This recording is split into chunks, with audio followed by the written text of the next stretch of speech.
Want to fix Dead by Daylight? Could not connect to RTM server? This video will show you the simple tricks to get back to the fog. Let's dive in. First things first. This error means Dead by Daylight can't establish a real-time multiplayer connection, usually due to network issues, firewall blocks, or server problems. Now, let's start with the basics. Restart your router and modem. Unplug them for about 60 seconds, then plug them back in. Also, restart your PC or console. This often clears temporary network glitches. Next, you'll need to check your internet connection for stability. A weak or intermittent connection can cause disconnections.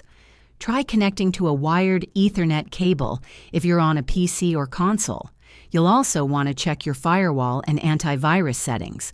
Your security software might be blocking Dead by Daylight or its RTM server connection. Temporarily disable them and try launching the game. If it works, add exceptions for Dead by Daylight and its executables. If you're using a VPN or proxy, try disabling it. These can sometimes interfere with game connections. Also, try flushing your DNS cache. On PC, open command prompt as admin and type ipconfig/flushdns.